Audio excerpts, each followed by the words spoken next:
तो आज का पहला प्रश्न है आपका यहाँ पर विज्ञान एवं कला प्रदर्शनियाँ, संगीत एवं नृत्य प्रस्तुतियाँ तथा विद्यालय पत्रिका निकालना किसके लिए है? तो फर्स्ट ऑप्शन है यहाँ पर आपका शिक्षार्थियों को सृजनात्मक मार्ग उपलब्ध कराना। दूसरा ऑप्शन है यहाँ पर आपका विभिन्न व्यवसायों के लिए विद्यार्थियों को प्रशिक्षित करना। और तीसरा ऑप्शन है यहाँ पर आपका विद्यालय का नाम रोशन करना। चौथा ऑप्शन है यहाँ पर आपका अभिभावकों को संतुष्ट करना। चलिए फटाफट से लिखेंगे सब लोग आंसर।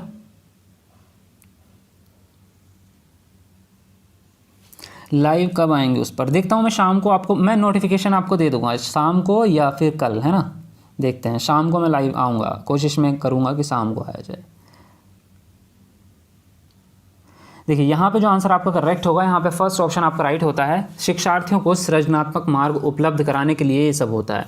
क्योंकि ये जो आप देख रहे हैं यहाँ पे जिन जिन चीज़ों का इन्होंने जिक्र किया है प्रश्न के अंदर, जैसे ही विज्ञान एवं कला प्रदर्शनियाँ, ये जो कला है, कला अपने आप में एक सृजनात्मक चीज़ है। संगीत भी अपने आप में एक सृजन चीज़ है। नृत्य यानी कि नाचना, पत्रिकाएँ निकालना, ये सारी चीज़ें क्या है, ये सब क्रिएटिविटी वाली चीज़ें हैं, है ना, सब क्रिएटिव चीज़ें हैं। तो यहाँ पर क्या है, विद्यार्थी को सृजनात्मक मार्ग उपलब्ध कराने के लिए ये सब चीज़ें कराई जाती हैं। तो यहाँ पे आंसर पहला ऑप्शन राइट होगा। बाकी यहाँ पे व्यवसायों को करना या नाम रोशन करना विद्यालय का या अभिभावकों के लिए कर रहे हैं, ऐसा कोई उद्देश्य हमारा नहीं होता।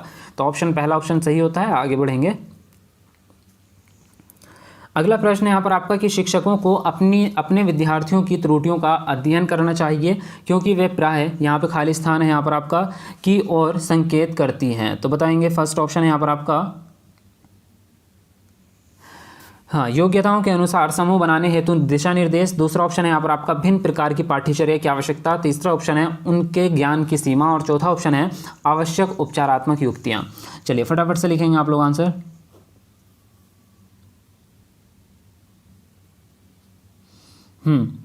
चलिए पुष्पांजलि जी टेंशन मत लो, इस बार आपका सीटेट हो जाएगा।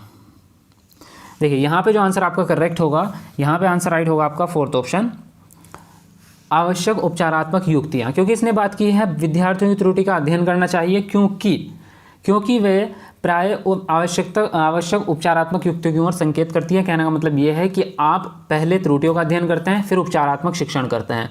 तो यही वो कहना चाह रहा है यहाँ पे, जो हमारा निदानात्मक परीक्षण और उपचारात्मक शिक्षण होता है, उसी प्रक्रिया की बात कर रहे हैं। चलिए आगे बढ़ेंगे।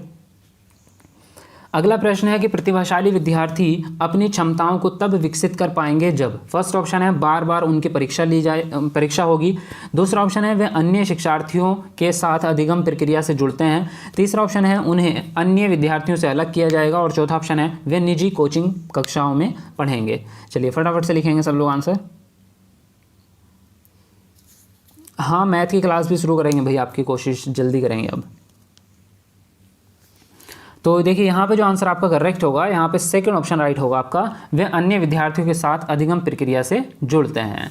क्योंकि जो हम मानते हैं वो यही मानते हैं कि बच्चे एक साथ पढ़कर जब शिक्षा करते हैं, या समावेशी शिक्षा जिसको हम बोलते हैं, ये सहयोगी अधिगम, तो बच्चे ज़्यादा सीखते हैं। तो जब बच्चे परस्पर एक दूसरे के साथ में पढ़ते हैं तो बच्चे ज़्यादा सीखते हैं। तो हम यहाँ पर दूसरा ऑप्शन राइट करेंगे। चलिए आगे बढ़ेंगे। अगला प्रश्न यहाँ पर आपका खाली स्थान दिया गया है आपसे कि प्रतिभाशाली होने का संकेत नहीं है। फर्स्ट ऑप्शन है आपका सृजनात्मक विचार। दूसरा है आपका दूसरों के साथ झगड़ना। तीसरा ऑप्शन है यहाँ पर आपका अभिव्यक्ति में नवीनता। और चौथा ऑप्शन है आपका जिज्ञासा। चलिए फटाफट से लिखेंगे सब लोग आंसर।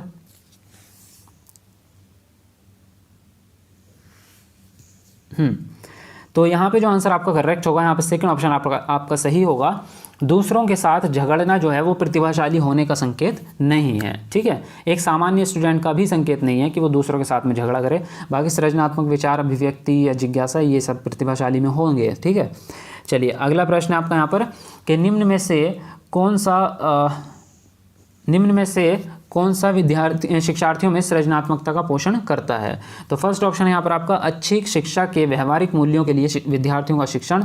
दूसरा ऑप्शन है प्रत्येक शिक्षार्थी की अंतर्जात प्रतिभाओं का पोषण करने एवं प्रश्न करने के अवसर उपलब्ध कराना। तीसरा ऑप्शन है विद्यालय जीवन के प्रारंभ से उपलब्धि के लक्ष्यों पर बल देना। और चौथा ऑप्शन है परीक्षा में अच्छे अंकों के लिए विद्यार्थियों की कोचिंग करना। चलिए बताएंगे सब लोग फटाफट से।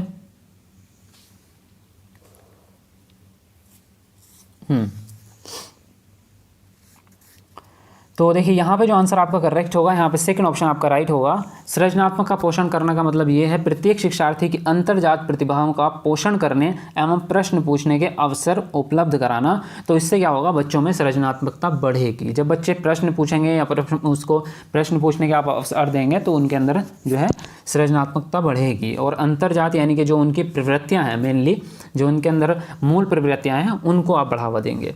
तो यहाँ पर आंसर राइट होता है आपका सेकेंड ऑप्शन। चलिए आगे बढ़ेंगे। अगला प्रश्न है यहाँ पर आपका, इरफान खिलौने तोड़ता है और उसके पुर्जों को देखने के लिए उन्हें अलग अलग कर देता है, आप क्या करेंगे? तो फर्स्ट ऑप्शन है यहाँ पर आपका, उस पर हमेशा नज़र रखेंगे। दूसरा ऑप्शन है यहाँ पर आपका, उसके जिज्ञासु स्वभाव को प्रोत्साहित करेंगे और उसकी ऊर्जा को सही दिशा में संचालित करेंगे। तीसरा ऑप्शन है यहाँ पर आपका, उसे समझाएंगे कि खिलौनों को तोड़ना नहीं चाहिए। और चौथा ऑप्शन है कि इरफान को खिलौनों से कभी भी खेलने नहीं देंगे। चलिए फटाफट लिखेंगे सब लोग आंसर।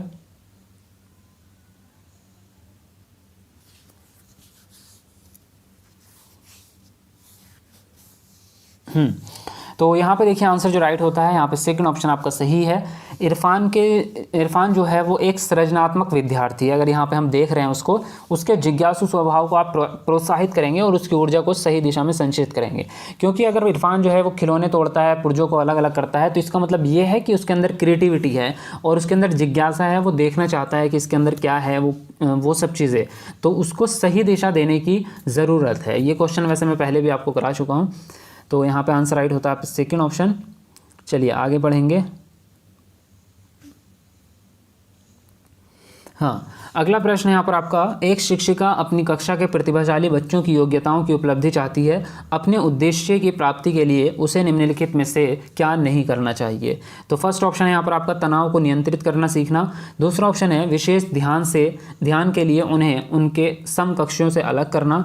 तीसरा ऑप्शन है यहाँ पर आपका, उनकी सृजनात्मकता को समृद्ध करने के लिए उन्हें चुनौती देना। और चौथा ऑप्शन है यहाँ पर आपका, गैर शैक्षणिक गतिविधियों में आनंद लेना सिखाना। चलिए फटाफट से लिखेंगे आप लोग आंसर।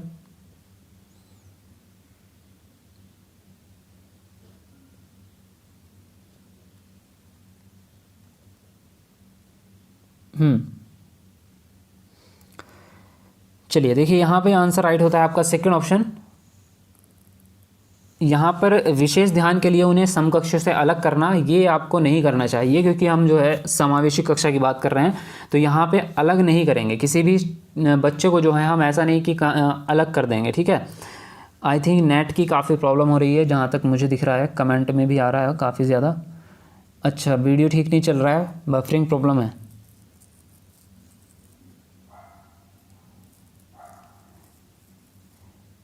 अच्छा चलिए ठीक है, तो एक काम करते हैं, वीडियो मैं रिस्टार्ट करता हूँ या तो फिर से। और 4 बजे तो आपकी क्लास होगी ही EVS की, तो 4 बजे तो लाइव आना ही है। बाकी मैं देखता हूँ अभी, अगर अभी सही हो जाओ तो एक बार फिर से क्लास करेंगे।